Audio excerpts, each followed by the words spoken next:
to you about that, but it's 8 o'clock, which means it's time for Let's it's time for a new episode of Radio Retrofuture. Good day, ladies and gentlemen. Let me switch to the scene. Yes. Hello, ladies and gentlemen, and welcome to episode number 50 of Radio Retrofuture. And today I'm here with Phoebe Darqueling of now. Today the Steampunk Journal, but are you still doing For Whom the Gear Turns? I'm maintaining the site as long as I have it paid for, in order to continue, trying to get people over to the journal or to not lose the followers that I already have, and as I transition. So periodically, but a lot of the content is actually migrating over to my new author website. So my photos about traveling around London and those kinds of things, they felt more personal. So I've moved them to my personal site versus the movie reviews and things that are going up on Steampunk Journal.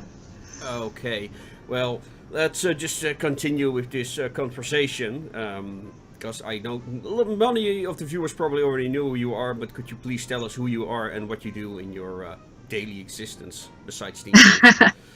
Besides Steampunk? I am a freelance writer and editor. I actually am the creative director of a really cool program. It's a creativity competition for middle school students that my mom started, and then I took it over. So that's what I do to actually make money. But I'm also writing a series of novellas right now that I hope to self-publish in July. And they will follow a reluctant medium around Gaslight America. Okay, well, let's just continue talking about that for now. So could you tell us a little bit about these novels that you're writing and what they're called? Sure. So the first book is going to be called No Rest for the Wicked, and my main character, the way I like to describe her, is if Jack Sparrow and Han Solo had a female love child in the 1870s, it would be Viola Thorne. So she is an anti-heroine, because I was really tired of not finding good anti-heroines in literature. And so she is an ex-con artist who also can speak to ghosts. And she tried to leave all of that behind, and her past literally comes back to haunt her at the beginning of No Rest for the Wicked. So the plan right now, it's going to be a 9-story arc that will take her across the U.S., down to New Orleans, and up to New York City eventually. Okay, and you are a big Star Wars fan? Oh, yeah. Yes, I think that's safe to say that is my other favorite fandom, besides Steampunk, is Star Wars. Okay, because, I have this theory that I like to describe Steampunk as pop culture in the past. Would you agree? Would that be in your case the scenario that you place modern pop icons into, well, historical scenarios? I think that's certainly one avenue to achieve steampunk. But it's so big and diverse. I mean, I absolutely love that you can take the sort of the patina, the aesthetic of steampunk, and apply it to just about anything. And it just becomes that much cooler.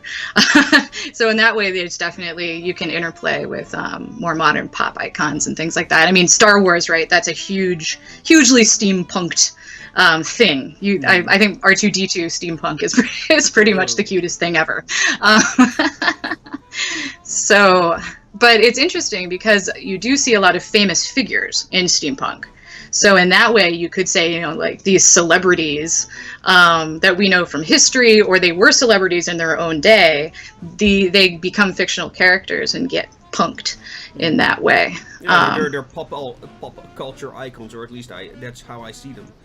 The popular view of Teddy Roosevelt and Abraham Lincoln and George Washington are, very well known in steampunk by now.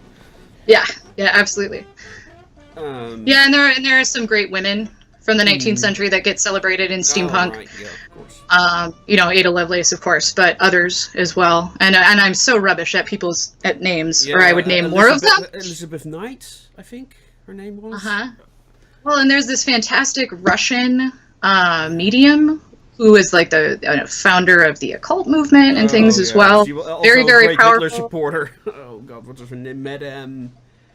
And she was. I can't remember her name, but yeah. I know she's very controversial because she was also a great Hitler supporter. So. Right. We can't all be perfect. Mm-hmm. No, but certainly interesting people from history are getting new life breathed into them because of people writing alternative histories, or just sort of looking at the era for sure. Mm-hmm. So you're also working on a number of projects. Let's start with your New Orleans project and the Edwardian Ball. Could you tell us a little bit more about that? Yeah, absolutely. So the Edwardian Ball is an event. It's a charity event that they've been putting on in Los Angeles and San Francisco by the Edward Gorey Trust. So Edward Gorey was a famous illustrator and satirist and things during the steam era. And he was also a great lover of animals. And so the Edward Gorey Trust, all of their works have to do with enabling people, either through education or through providing funds, to prevent animal cruelty and promote adoption and things like that. So their big, beautiful charity event every year is the Edwardian Ball. And so it's pretty much a steampunk's playground, based on the footage and things that I've seen. I haven't been able to go before, even though I did live in California, but it was in Southern California, so I didn't make it. But so I have the opportunity this year, for the very first time, they are going to be doing an extra Edwardian Ball event in New Orleans, which happens to be south of me, about 1,000 miles. So the hope is to be able to raise a little bit of money to help me just pay for my transportation. I've got 3 people to stay with while I'm there. It's just to get me down there. And then the hope is to live stream from the event, to be able to send people postcards and things from the vendor hall, so you get your New Orleans postmark, and also to provide exclusive prints, because it's going to be gorgeous. There's no other way to say it. It's going to be beautiful and dynamic, and I've been doing this sort of thing for a while, where I've done projects to fund me to go to a place so I can write reports to bring them back, because not just travel, but steampunk in general, for a lot of people, is prohibitively expensive. Mm-hmm. And so I'm trying to democratize the convention experience by bringing as much of the experience back to other people as I can, but I have limited funds to do it. And so the hope is to pool resources so more people get to experience all over the world. Yes. I also picked it because it was the absinthe capital of America during the 1870s. And so there is a particular absinthe bar that is still standing that I would love to visit and use it as a setting. I'm actually thinking that my character, Dankat Lexicon, is going to have the AFA, like Absinthe Fiends Anonymous, where you can shield more absinthe. Because we're anonymous absinthe fiends. Right. I like it. Yes, I thought so. I'm thinking of doing something with that idea. Fantastic. Of course, the link to this crowdfunder will be down in the description for those who want to support Phoebe. So check that out when I publish the edited version. And then, of course, you used to have your own blog. Now you're working for the Steampunk Journal. How did that happen? So I actually wrote an article back in 2016 sometime that was called "Has Steampunk Steam Peaked?" Because I was noticing a huge dip in my website statistics, and it made me a little bit nervous. I'm like, so what am I seeing here? So I wanted to do some research, and what I found though was that despite the web not supporting steampunk, or at least my own website, as much at that time, can all across the board, conventions were attendance was up. There were more different events occurring. So I concluded, outside of the internet, obviously there's this huge audience for this. And so Matt and I have been in contact. We actually started our sites about the same time, which is funny. So within months of each other, we actually started our sites. And in 2013, I was around Halloween in 2013. I think he was July. And so he reached out to me a few months after the article, and he said, that he had seen a little bit of a dip, but not what I was talking about. And as a fan of my content, he proposed that we join forces to create one super site, because he and I have very different focuses. So he doesn't do that many movie reviews or book reviews, whereas that's my jam. That's my favorite, is to really immerse myself in the media side of steampunk. And he does a lot of wonderful interviews with people over in the UK. And he reports on events that are happening there. So we're hoping that I can bring in my reporting on events here in the US to help round out the journal. Mm-hmm. And that also connects into your next project, acronym NOISE. Mm-hmm. So yeah, let's just talk about that. What is it and how successful is it at this? Well, so far it's technically not launched yet. I am still sort of reaching out to people and figuring things out. But so NOISE stands for the Network of Indie Steampunks. So NOISE without the E, actually. And my hope, what I am seeing as an independent steampunk creator, that there are a lot of us out there, and especially writers who are doing this because we love it. And maybe it's a hobby, but that doesn't mean that we don't want our books to get out in front of people. And I was saying before, it's prohibitively expensive. A lot of times steampunk is, and the same is true of writing events. And so to be able to sell books at an event, which is the best way to reach your audience, right? It's going to be in person. It's not worth it for a single author who's doing it as a hobby to say pay $200 to try to sell their books. Yeah. So my goal is to get in contact with a bunch of different people. Mostly, I'm starting out focusing on writers, but any kind of maker could also get in on this distribution if they wanted to, and basically, work as the distributor at conventions to get these independent steampunk books into the hands of fans.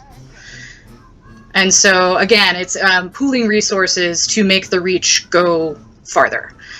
So I would also be investing in postcards and things, group advertisements that I could distribute in person on behalf of these creators. And then on the online side of things, I would love to get these people talking, beta reading each other's books, reviewing, supporting each other, tweeting about what we're doing, and just getting more engaged on the creative side of things.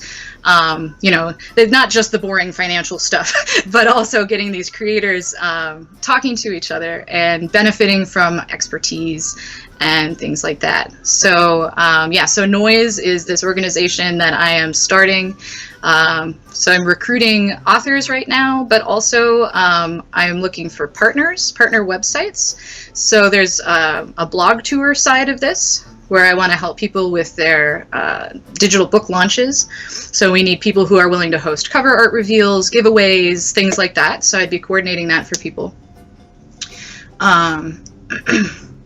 And then I forgot what the other point was I was going to make.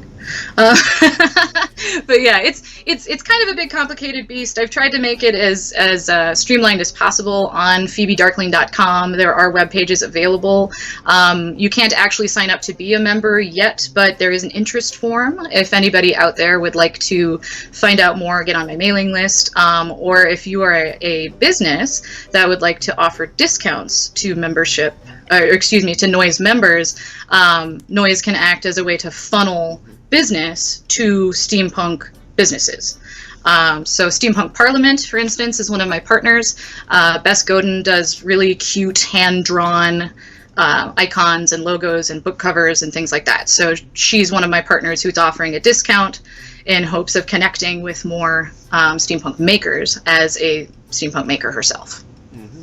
And how has the response been so far? Because you asked me, have you also asked other people to join in? Yep. So far, I have 8 official partners for the blog tours, and then I have 3 other partners who are offering discounts. One of the partners is technically, it's me, it's my editing enterprise, because I'm also a freelance editor, but I'm offering these special discounts and also free beta reading on steampunk books.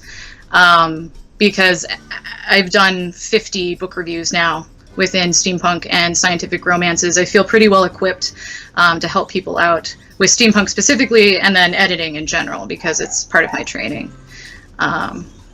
So discounts on cover art and on advertising, things that writers would need anyway. And just try to sort of negotiate these group discounts, basically. Right.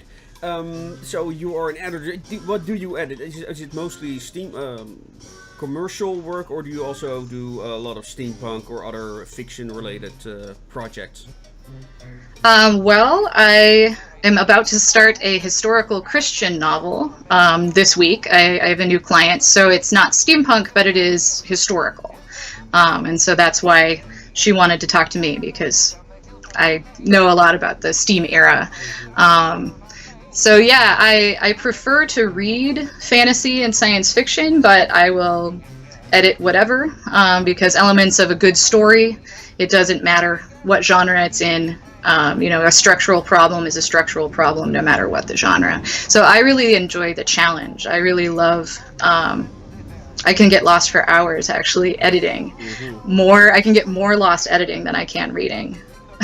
Yeah, I know what you mean. I rather edit myself as well. I just had never done it professionally. But the reason why I was asking is, have you noticed certain trends within steampunk literature these last couple of years that you say, oh, well, this is funny that this keeps coming back right now, and that element of the steampunk books is gone? Have you noticed such trends?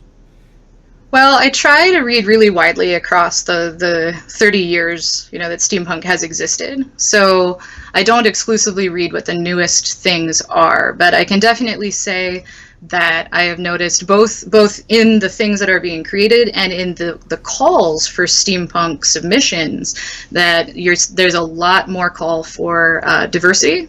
So physically, mentally diverse people, different and then the multicultural side as well. So there's an opening, there's an encouragement for sure of steampunk to be more inclusive. And it's cool to see that from the people asking for submissions also. It's the authors are taking it on themselves, but there's also obviously a very strong outcry. I mean, there's a people want this. And so that's really cool to see, especially with an anthropology background. I love culture. I love punking culture. That's part of why I write. So it's definitely a widening. Yeah. Sorry, I got distracted by a message by Eric Fisk, who we just talked about. Eric, I'll get back to you about this. Don't worry. We'll meet soon, the three of us and maybe some other people. Don't worry about it. It will. Your time will come. Don't worry. More about that on another episode, ladies and gentlemen. Okay, I got distracted a little bit there. You already talked about more female characters. Could you tell me a little bit more about what you like to see, what you think is lacking, and could you name a character you think is like, oh yeah, I want to see more of that character? The female anti-hero, right? That's the non-archetype archetype that I mentioned at first, and she could be anywhere. But one thing that I actually really like about steampunk, I feel like part of the punking that people do of the Steam era is having these really empowered women. Steampunk is a great place to find female characters that don't do what they're told. And it's so fun to see that tension, though, because there's the society and there's how they rebel within their society or don't, how they work the system. So Vi, not to bring it all back to her, but that's why I like writing her, is that she's rough and tumble and out on horseback and, on the frontier. But when she needs to, she's like, well, but bustles look good on me and I got to manipulate this guy and he's got expectations. So I'm going to do it this way. And sort of recognizing her own position in society in a very conscious way, I think is cool to see. And so steampunk does that quite well. excuse me. When I heard you talk about your character, I had to think of. Do you happen to play video games or stay posted on that subject by any chance? I enjoy video games quite a lot, but I've been aggressively broke for a long time, so I'm behind. I play mostly Lego Star Wars. Honestly, Okay. that's my favorite. No, because when you talked about your character, I had to think about. I forgot her name, but one of the main characters of Tales of the Borderlands, which has also a female con artist. Are you familiar with the Borderland franchise? I am familiar in as far as the name. I've heard the name before, but I haven't checked it out. So that's a good one for me to look at. Yeah. The world of Borderlands is very well. It isn't steampunk. It's actually more kind of post-apocalyptic, kind of sci-fi, because it takes place on this world called Pandora, and used to be a thriving colony, but then they screwed over the environment, and the entire world is now one big place filled with cannibals and other bandit-like folk. So they've got Like this, you do. yeah, so it kind of has this Western vibe, but it also has this really DIY Mad Max. And also there are a lot of steampunk-esque monsters and villains and stuff like that. Cool. And yeah, it was. What platform is it on? It's on PC, and I think it's also on consoles. But they have a kind of a spin-off series that's called Tales of the Borderlands, which is kind of an interactive story where you can make decisions. It's a linear story, but you can make decisions, and it has this really weird, geeky kind of humor in it. So. Cool. Yeah, it also has like 2 female anti-heroes. Actually, it has a number of female anti-heroes in the game. So I think you'll enjoy it. Great. At least Jack, one of the big bad guys of the franchise, is one of my favorite characters, like in ever. So, but yeah, is there any subject you would like to talk about? I am working right now. I am affiliated with the International Steampunks Symposium, excuse me. Nice. That's run by the Pandora Society. So I've actually been a staff writer for them about as long as I've been writing For Whom the Year Turns. And so I will, for the first time, I'm going to be a speaker at the convention. So I am putting together an exhibit, that museum style exhibit, because my master's degree is actually museum studies. So a museum exhibit for the symposium, and then there'll be a lecture that goes along with that, and a couple other lectures that I'm giving. So yeah, I'm really excited about my first speaking, like my live speaking opportunities coming up. That'll be in April, and then also in July I'm going to do an interactive reading from No Rest for the Wicked at Motor City SteamCon. So I've got a friend who's going to do the male voices, but I'm also planning to grab audience members and have them help me out with sound effects and anything else like that. But let's keep it at that before we draw into another tirade of some sorts. Yes, people, I hope you enjoyed this episode. Phoebe, thank you for being here. And thank you very much. Of course, thank you for inviting me. It's been fantastic. You're welcome. And of course, you know, if people have ideas for anniversary, we're gonna do a stream with Phoebe and Eric, hopefully pretty soon. And yeah, if you really want to give me birthday presents, I have a Patreon where you can support me. And also there you will get extra content, previews, behind the scenes stuff. So yeah, if you enjoy that kind of thing, please consider supporting me on Patreon, because like Phoebe, I also have to pay all of this for myself. So all the support is welcome. And with that being said, people, thank you for joining the 50th episode of Radio Retrofuture. And as always, make it your way. I have to remember that my microphone and camera are not... I'm gonna end the stream now.